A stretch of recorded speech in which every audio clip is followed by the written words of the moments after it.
घर के बाहर टैक्सी आकर रुकी थी। अनुष्का ने बाहर झांक कर देखा तो पार्वती जी टैक्सी के बाहर निकलकर इंतजार कर रही थी कि घर में से कोई तो उन्हें लेने आए। लेकिन घर में बेटा रोहित, बहू अनुष्का दोनों मौजूद थे, पर किसी ने भी बाहर आने की जहमत नहीं उठाई। इतने में रोहित ने अनुष्का से पूछा, कौन है अनुष्का? और कौन होगा? तुम्हारी माँ है, कहकर वो दरवाजा खुला छोड़कर वापस अपने काम में लग गई। इधर रोहित ने भी ज़्यादा कुछ ध्यान नहीं दिया और अपना आईपीएल देखने में तल्लीन हो गया, जिसके लिए आज उसने छुट्टी ली थी। कुछ देर बाहर पार्वती जी इंतजार करती रही, पर टैक्सी वाले को तो वापस जाना था। उसने पार्वती जी को टोका तो टैक्सी वाले को कहकर उन्होंने अपना सामान घर के दरवाजे तक रखवाया और उसे पैसे देकर घर में आ गई। पार्वती जी पहले से ही काफ़ी कमज़ोर हो चुकी थी। जैसे तैसे कदम बढ़ाती हुई घर में प्रवेश की। पार्वती जी ने रोहित और अनुष्का दोनों की तरफ देखा, लेकिन दोनों ने ही उनकी तरफ देखने की जहमत नहीं उठाई। दोनों की ऐसी बेरुखी देखकर उनका दिल रोने को हुआ। जैसे तैसे अपने कमरे की तरफ जाने लगी कि इतने में अनुष्का बोली, अरे उधर कहाँ जा रहे हो माँ जी? अब वो आपका कमरा नहीं है, आपका सामान यहाँ स्टोर रूम में रख दिया है। वो एक पल के लिए वहीं खड़ी अनुष्का की तरफ देखती रह गई, पर कुछ बोल ना पाई, बस आंखों में आंसू आ गए। अनुष्का ने धीरे से रोहित के हाथों पर चिकोटी मारी और इशारे से उसे माँ से कहने को कहा। तब रोहित ने माँ की तरफ देखते हुए बड़ी बेफिक्री से कहा, अब आपको बड़े कमरे की क्या ज़रूरत है माँ? पहले तो चलो पापा थे, पर अब तो वो भी नहीं हैं, और वैसे भी अब आपका पोता पोती होने वाले हैं, तो बड़े कमरे की ज़रूरत तो हमें पड़ेगी ना। इसलिए आपका सामान स्टोर रूम में शिफ्ट कर दिया है। वैसे भी बड़ा कमरा तो घर के मुखिया का होता है, और अब पापा के जाने के बाद इस घर का मुखिया मैं ही तो हूँ। मुखिया? पार्वती जी के मुंह से सिर्फ इतना सा ही निकला तो रोहित बोला, और नहीं तो क्या, अब मैं घर के खर्चे करूँगा तो मैं ही मुखिया कहलाऊँगा ना, और अब सबको मेरी बात माननी भी पड़ेगी। पार्वती जी की आंखों में अभी भी आंसू थे। उन्होंने स्टोर रूम के पास बने छोटे कमरे की तरफ देखा तो रोहित बोला, वो क्या है नामा? अनुष्का की डिलीवरी के लिए उसकी बहन आ रही है, उसे परेशानी ना हो तो इस कारण वो रूम उसके लिए रखा है। और गेस्ट रूम में तो आपको पता है मेहमान रहते हैं। अब वो कोई मेहमान थोड़ी ना है, वो तो घर की ही है। कल को बच्चा होगा, कोई प्रोग्राम करेंगे, कोई मेहमान आए तो उनके लिए वो रूम तो रखना पड़ेगा ना। इसलिए गेस्ट रूम को हाथ भी नहीं लगाया। रोहित की बात सुनकर जैसे पार्वती जी के पैरों को किसी ने जंजीरों से बांध दिया हो। पैर स्टोर रूम की तरफ बढ़ ही नहीं रहे थे। जैसे तैसे एक कदम आगे बढ़ाया ही था कि रोहित बोला, अरे माँ, अपना सामान भी तो लेती जाओ और दरवाज़ा बंद कर दो, और आपको कुछ खाना पीना हो तो रसोई से ले लेना। पार्वती जी जैसे तैसे वापस दरवाजे पर आई और अपने सामान को घसीटते हुए तो रूम में ले आई। रूम में आकर देखा तो एक चारपाई बिछी हुई थी। उनके शादी के समय की पुरानी गोदरेज रखी हुई थी, और वो पुराना टेबल रखा हुआ था, जिसे पार्वती जी ने कई बार बेचने की कोशिश की, पर उनके पति पवन जी ने उसे बेचने नहीं दिया। कहते थे, अरे खराब थोड़ी ना हुआ है, क्या पता कब काम में आ जाए। पर ये नहीं पता था कि ये टेबल पार्वती जी के काम में आएगी।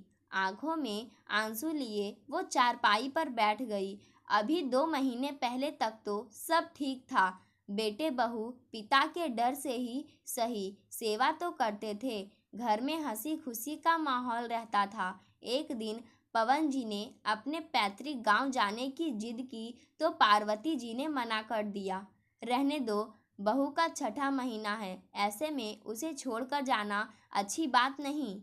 पर रोहित और अनुष्का के समझाने पर वो उनके साथ गांव चली गई। वहां पर जेठ जेठानी, देवर देवरानी सबका परिवार था। वहां जाने के कुछ दिन बाद ही उनकी तबीयत बिगड़ गई और कुछ ही घंटे में उन्होंने दम तोड़ दिया। सब कुछ जैसे वहीं रुक गया था। उनका अंतिम संस्कार भी वहीं पैतृक गांव में हुआ था। 15 दिन के कार्यक्रम होने के बाद रोहित और अनुष्का तो वापस आ गए, लेकिन पार्वती जी को उनकी जेठ जेठानी ने वहीं रख लिया था, यह कहकर कि 1.25 महीने बाद ही अपनी जगह छोड़ना। आज 1.25 महीने बाद वो गांव से लौटी थी, वो भी अकेले। वहां तो पूरा परिवार स्टेशन पर छोड़ने आया था, पर यहाँ रोहित स्टेशन तक लेने नहीं आया। कह रहा था कि बहुत ज़रूरी काम है, पर यहाँ मैच देख रहा है।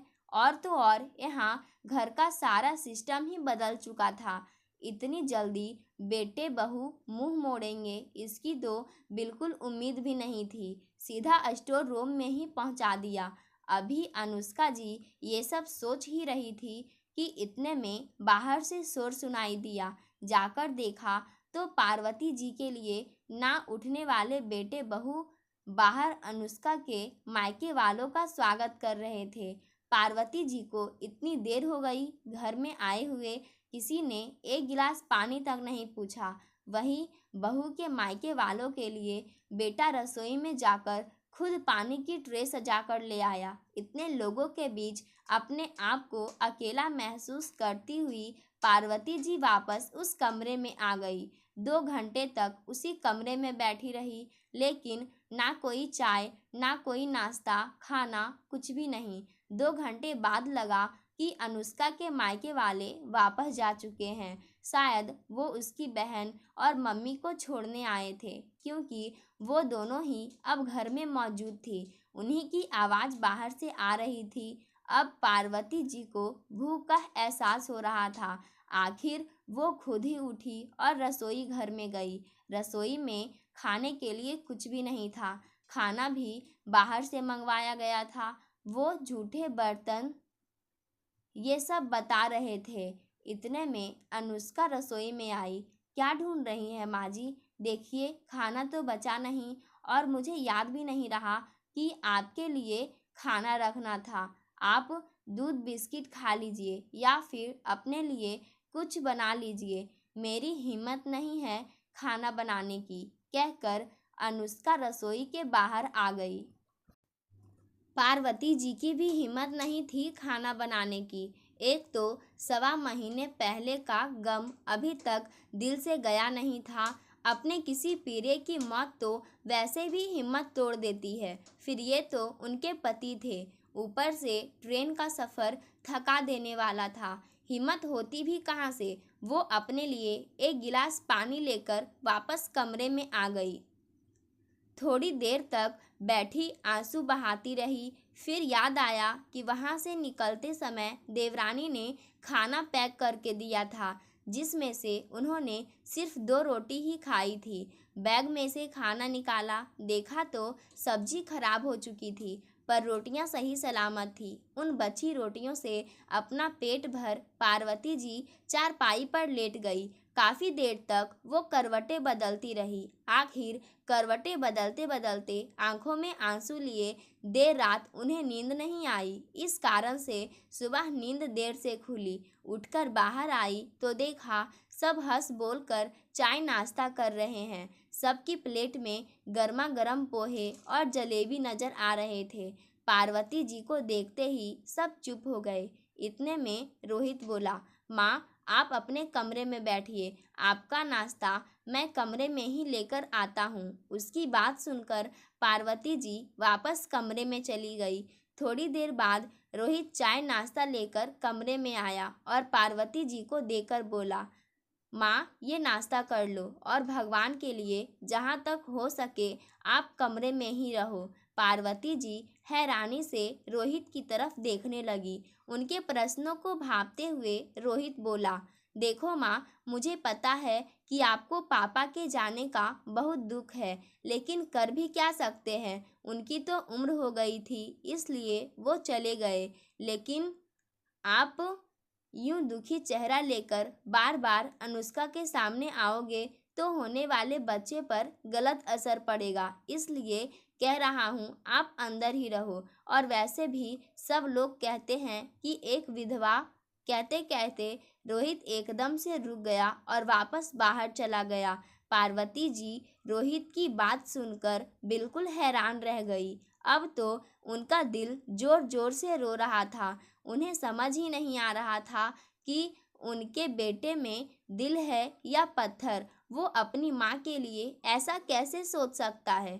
उसकी माँ विधवा है तो उसका साया वो अपनी पत्नी और होने वाले बच्चे पर नहीं पड़ने देना चाहता। अभी 2 दिन में उसने मुझे इतना कुछ दिखा दिया तो ये तो मेरी जिंदगी नर्क बना देगा। सोच सोच कर पार्वती जी से चाय नाश्ता भी नहीं करते बना। उनकी रुलाई फूट पड़ी। वो इतनी जोर जोर से रो रही थी पर उन्हें चुप कराने के लिए कोई भी कमरे में नहीं आया। आखिरकार काफ़ी देर तक रो लेने के बाद खुद ही थक हार कर चुप हो गई। अपने पल्लू से अपने आंसू खुद ही पोंछ लिए।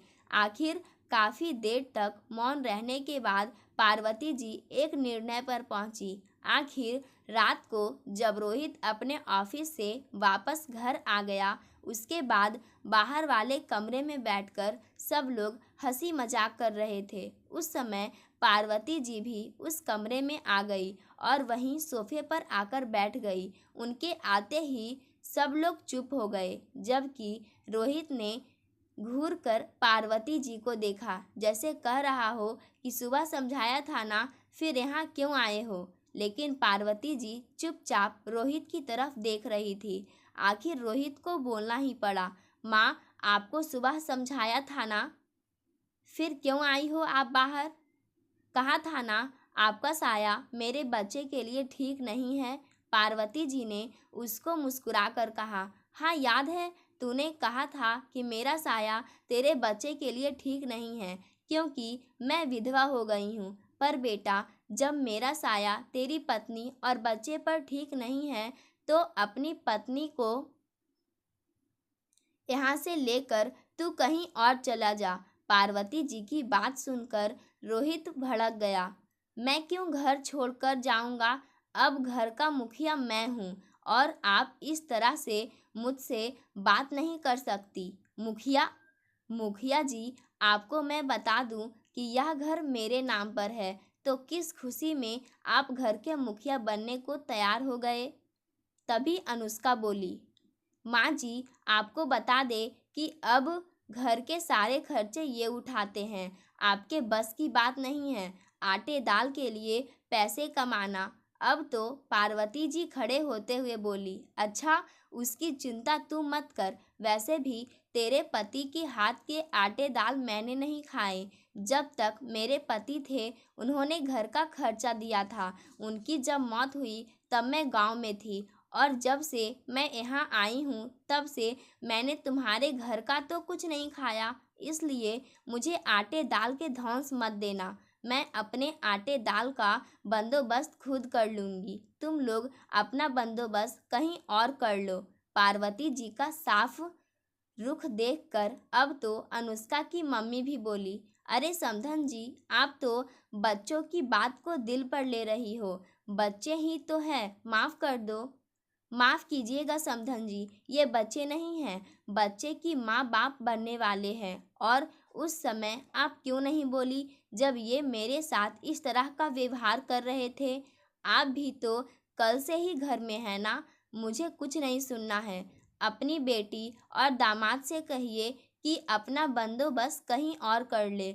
मैं अब इन्हें इस घर में नहीं रहने दूंगी। पार्वती जी ने भी समधन के सामने हाथ जोड़ते हुए कहा। आखिर सबके समझाने के बाद भी पार्वती जी झुकने को तैयार नहीं थी। काफ़ी देर बाद फिर ये निर्णय निकला कि अनुष्का को उसकी मम्मी मायके ले जाएगी और वहीं उसकी डिलीवरी करवाएगी। उस दौरान रोहित यहाँ घर का बंदोबस्त कर लेगा और अगर बंदोबस्त नहीं कर पाता है तो तब तक यहाँ का किराया देना पड़ेगा। पाठकों आज की कहानी यहीं समाप्त होती है। धन्यवाद।